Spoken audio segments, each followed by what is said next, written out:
रधिया का पति बिकाऊ एक बड़े शहर में दिहाड़ी मजदूर था। रधिया पहले गांव में ही रहती थी, पर कुछ महीने पहले बिकाऊ उसे शहर में ले आया था। वे दोनों एक झुग्गी बस्ती में किराए की कोठरी लेकर रहते थे।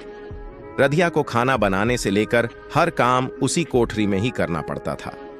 सुबह शाम निबटने के लिए उसे बोतल लेकर सड़क के किनारे जाना पड़ता था। उसे शुरू में खुले में नहाने में बड़ी शर्म आती थी, पता नहीं कौन देख ले, पर धीरे धीरे वह इसकी आदी हो गई। बिकाऊ 2 रोटी खाकर और 4-6 टिफिन में लेकर सुबह 7 बजे निकलता, तो फिर रात के 9 बजे से पहले नहीं आता था। उसकी 12 घंटे की ड्यूटी थी। जब बिकाऊ को महीने की तनख्वाह मिलती तो रधिया बिना बताए ही समझ जाती थी, क्योंकि उस दिन वह दारू पीकर आता था। रधिया के लिए वह दोने में जलेबी लाता और रात को उसका कचूमर निकाल देता। बिकाऊ रधिया से बहुत प्यार करता था, पर उसकी तनख्वाह ही इतनी कम थी कि वह रधिया के लिए कभी साड़ी या कोई दूसरी चीज नहीं ला पाता था। एक दिन दोपहर में रधिया अपनी कोठरी में लेटी थी कि दरवाजे पर कुछ आहट हुई। वह बाहर निकली तो सामने एक जवान औरत को देखा। उस औरत ने मुस्कुराकर कहा, मेरा नाम मालती है, मैं बगल की झुग्गी में ही रहती हूं। तुम जब से आई हो कभी तुम्हें बाहर निकलते नहीं देखा। मर्द तो काम पर चले जाते हैं, बाहर निकलोगी तभी तो जान पहचान बढ़ेगी। अकेले पड़े पड़े तो तुम परेशान हो जाओगी। चलो मेरे कमरे पर, वहां चलकर बातें करते हैं। रधिया ने कहा, मैं यहां नई आई हूं, किसी को जानती तक नहीं। अरे कोठरी से निकलोगी तब तो किसी को जानोगी। रधिया ने अपनी कोठरी में ताला लगाया और मालती के साथ चल पड़ी। जब वह मालती की झुग्गी में घुसी तो दंग रह गई। उसकी झुग्गी में 2 कोठरी थी, रंगीन टेलीविजन, फ्रिज, जिसमें से पानी निकालकर उसने रधिया को पिलाया। रधिया ने कभी फ्रिज नहीं देखा था, न ही उसके बारे में सुना था। रधिया ने पूछा, बहन यह कैसी अलमारी है? इस पर मालती मन ही मन मुस्कुरा दी। उसने कहा, यह अलमारी नहीं, फ्रिज है। इसमें रखने पर खाने पीने की कोई चीज हफ्तों तक खराब नहीं होती। पानी ठंडा रहता है, बर्फ जमा सकते हैं। पिछले महीने ही तो पूरे 10,000 रुपए में लिया है। रधिया ने हैरानी से पूछा, बहन तुम्हारे आदमी क्या काम करते हैं? मालती ने कहा, वही जो तुम्हारे आदमी करते हैं, बगल वाली केमिकल फैक्ट्री में मजदूर हैं। पर उनकी कमाई से यह सब नहीं है। मैं भी तो काम करती हूं। यहां रहने वाली ज्यादातर औरतें काम करती हैं, नहीं तो घर नहीं चले। बहन मैं तो कहती हूं कि तुम भी कहीं काम पकड़ लो। काम करोगी तो मन भी बहला रहेगा और हाथ में 2 पैसे भी आएंगे। पर मुझे क्या काम मिलेगा? मैं तो अनपढ़ हूं। तो मैं कौन सी पढ़ी लिखी हूं? किसी तरह दस्तखत कर लेती हूं। यहां अनपढ़ों के लिए भी काम की कमी नहीं है। तुम चौका बर्तन तो कर सकती हो, कपड़े तो साफ कर सकती हो, चाय नाश्ता तो बना सकती हो। ऐसे काम कोठियों में खूब मिलते हैं और पैसे भी अच्छे मिलते हैं। नाश्ता चाय तो हर रोज मिलता ही है, त्योहारों पर नए कपड़े और दिवाली पर गिफ्ट। आज मैं अपनी कमाई में से ही 2 बच्चों को प्राइवेट स्कूल में पढ़ा रही हूं। इनकी कमाई तो झुग्गी के किराए, राशन और दारू में ही खर्च हो जाती है। क्या मुझे काम मिलेगा? रधिया ने जल्दी से पूछा। करना चाहोगी तो कल से ही काम मिलेगा। जहां मैं काम करती हूं उसके बगल में रहने वाली कोठी की मालकिन काम वाली के बारे में पूछ रही थी। वे एक बड़े स्कूल में पढ़ाती हैं। उनके मर्द वकील हैं, 2 बच्चे हैं जो मां के साथ ही स्कूल जाते हैं।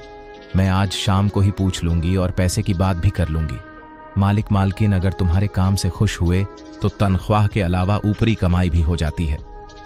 इस बीच मालती ने प्लेट में बिस्कुट और नमकीन सजाकर उसके सामने रख दिए। गैस पर चाय चढ़ा रखी थी। चाय पीने के बाद मालती ने रधिया से कहा कि वह चाहे तो अभी उसके साथ चली चले। मैडम 2 बजे घर आ जाती हैं। आज ही बात पक्की कर ले और कल से काम पर लग जा। मालती ने यह भी बताया कि हर काम के अलग से पैसे मिलते हैं।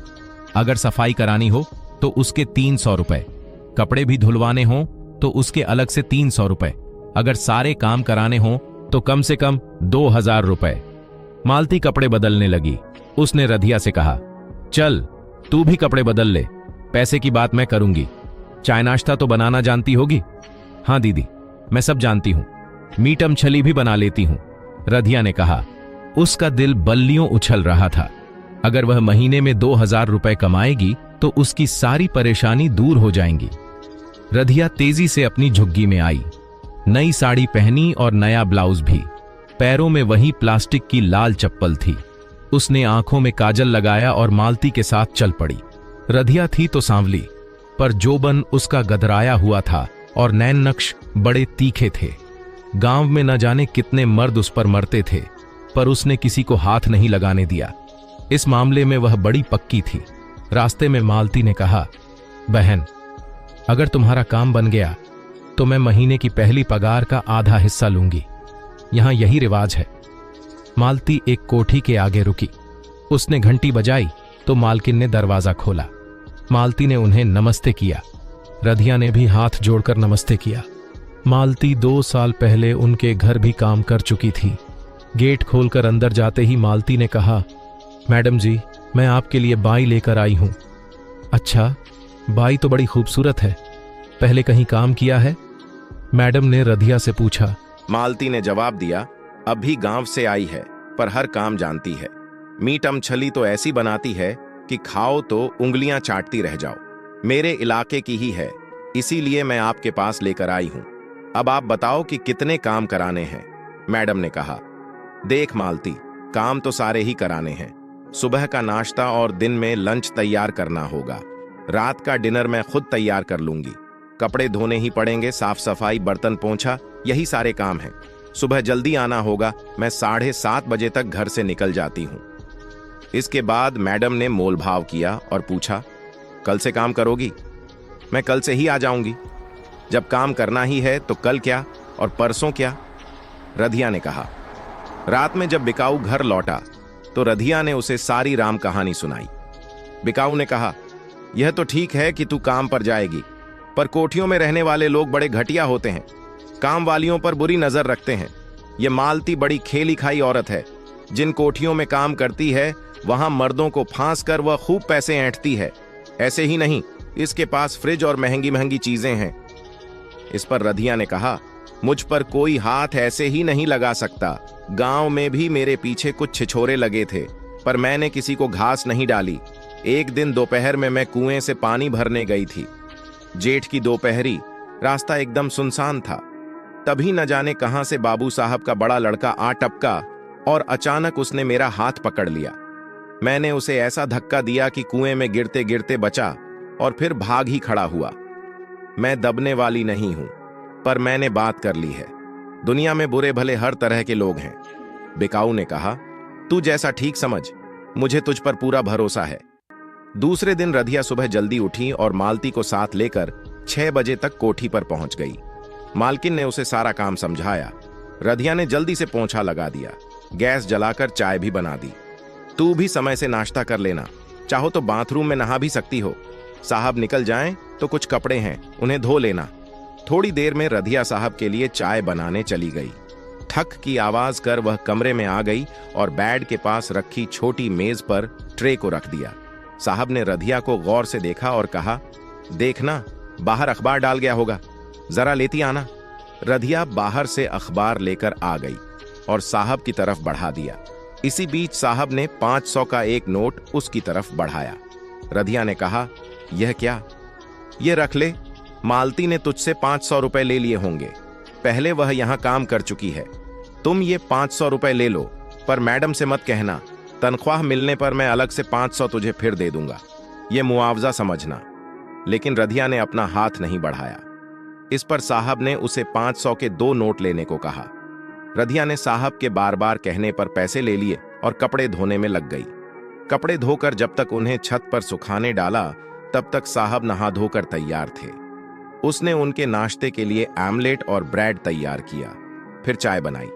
नाश्ता करने के बाद साहब बोले, तूने तो अच्छा नाश्ता तैयार किया, पर नाश्ते से ज्यादा तू अच्छी लगी। चाय देते समय उसने जानबूझकर ब्लाउज का बटन ढीला कर दिया और ओढ़नी किनारे रख दी। अब मैं चलता हूं, किसी चीज की जरूरत हो तो मुझसे कहना, संकोच करने की जरूरत नहीं है। साहब ने उसे टेलीविजन खोलना और बंद करके दिखाया और अपना बैग रधिया को पकड़ा दिया। बैग लेकर रधिया उनके पीछे पीछे कार तक गई। साहब ने उसके हाथों से बैग लिया। न जाने कैसे साहब की उंगलियां उसके हाथों से छू गईं। रधिया भी 2 सेकंड के लिए रोमांचित हो उठी। साहब के जाने के बाद रधिया ने गेट बंद किया। फिर वह कोठी के अंदर आई और दरवाजा बंद कर लिया। वह नहाने के लिए बाथरूम में गई। ऐसा बाथरूम उसने अपनी जिंदगी में पहली बार देखा था। तरह तरह के साबुन, तेल की शीशियां और शैम्पू की शीशी, आदमकद आईना। रधिया को लगा कि वह किसी दूसरी दुनिया में आ गई है। कपड़े उतारकर पहली बार जब से वह गांव से आई थी, उसने जमकर साबुन लगाकर नहाया और फिर बाथरूम में टंगे तौलिए से देह पोंछकर मैडम का दिया पुराना सूट पहनकर अपने आप को आदमकद आईने में निहारा। उसे लगा कि वह रधिया नहीं, कोई और ही औरत है। अपने कपड़े धोकर रधिया उन्हें भी छत पर डाल आई। फिर बचे हुए परांठे खा लिए। थोड़ी चाय बच गई थी, उसे गरम कर पी लिया, नहीं तो बर्बाद ही होती। धीरे धीरे रधिया ने उस घर के सारे तौर तरीके सीख लिए। वह सारा काम जल्दी जल्दी निपटा देती और किसी को शिकायत का मौका नहीं देती। मैडम उसके काम से काफी खुश थीं। 1 महीना कब बीत गया उसे पता ही नहीं चला। महीना पूरा होते ही मैडम ने उसे बकाया पगार दे दी। उस दिन वह काफी खुश थी। शाम तक जब वह अपनी झुग्गी में लौटी तो उसने सबसे पहले 1000 रुपए जाकर मालती को दे दिए। मालती ने उसे चाय पिलाई और हालचाल पूछा। उसने इशारों में ही पूछा कि साहब से कोई दिक्कत तो नहीं। रधिया ने कहा, ऐसा नहीं है। मालती ने कहा, अगर तू चाहे तो शाम को किसी और घर में लग जा, और कुछ नहीं तो 1000 रुपए वहां से भी मिल जाएंगे। इस पर रधिया ने कहा, सोचूंगी, अपने घर का भी तो काम है। साहब तो अपनी चाय उसी से लेते। जब मैडम आसपास न हो तो उसे ही देखते रहते और रधिया मजे लेती रहती। रधिया समझ गई थी कि मालिक की निगाह उसकी जवानी पर है। वे उसे पैसे देते तो वह पहले लेने से मना करती, पर वे जबरन उसे दे ही डालते और कहते, देख रधिया, अपने पास पैसों की कमी नहीं है, फिर 1000 रुपए की आज कीमत ही क्या है। तेरे काम ने मेरा दिल जीत लिया है। कई औरतों ने इस घर में काम किया, पर तेरी सुघड़ता उनमें नहीं थी। रधिया चुप रह जाती। साहब कुछ हाथ मारना चाहते थे, पर समझ ही नहीं आता था। एक दिन मैडम ने उससे कहा, रधिया, हमारे स्कूल से टूर जा रहा है। मैं भी जा रही हूं और बच्चे भी। घर में सिर्फ साहब रहेंगे। हमें टूर से लौटने में 10 दिन लगेंगे। आने जाने के टाइम का तुम समझ लेना, साहब को कोई दिक्कत ना हो। पहले आमलेट बना दे, और तू ऐसा करना, लंच के साथ डिनर भी तैयार कर फ्रिज में रख देना। साहब रात में गरम करके खा लेंगे। ठीक है, रधिया ने कहा और अपने काम में लग गई। मैडम की गए 10वां दिन था। रधिया जब ठीक समय पर चाय और पानी का गिलास लेकर साहब के कमरे में पहुंची तो उन्होंने कहा, आज कोर्ट नहीं जाना है, वकीलों ने हड़ताल कर दी है। फ्रिज में एक बोतल पड़ी होगी, वह ले आ। मैं थोड़ी ब्रांडी लूंगा, मुझे ठंड लग गई है। रधिया रसोई में आमलेट बनाने चली गई। आमलेट बनाकर उसे प्लेट में रखकर वह साहब के कमरे में गई तो वे वहां नहीं थे। उसने सोचा कि शायद बाथरूम गए होंगे। साहब तब तक वहां आ गए थे। वाह रधिया, वाह, तूने तो फटाफट काम कर दिया। तू बड़ी अच्छी है। आ चाय पी। ये ले 1000 रुपए, मनपसंद साड़ी खरीद लेना। किस बात के पैसे साहब, पगार तो मैं लेती ही हूं, रधिया ने कहा। अरे ले ले, पैसे बड़े काम आते हैं, मना मत कर। कहते कहते साहब ने उसका हाथ पकड़ लिया और पैसे उसके ब्लाउज में डाल दिए। रधिया पीछे हटी। तब तक साहब ने उसके ब्लाउज में हाथ डाल दिया था और उसके ब्लाउज के बटन टूट गए थे। रधिया ने एक जोर का धक्का दिया। साहब बिस्तर पर गिर पड़े। इस बीच रधिया भी उन पर गिर गई। रधिया ने एक जोरदार चुम्मा गाल पर लगाया और बोली, साहब 5000 और दो।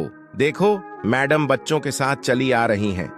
साहब ने कहा, रधिया, तू जल्दी यहां से निकल, और अपना पूरा पर्स उसे पकड़ा दिया।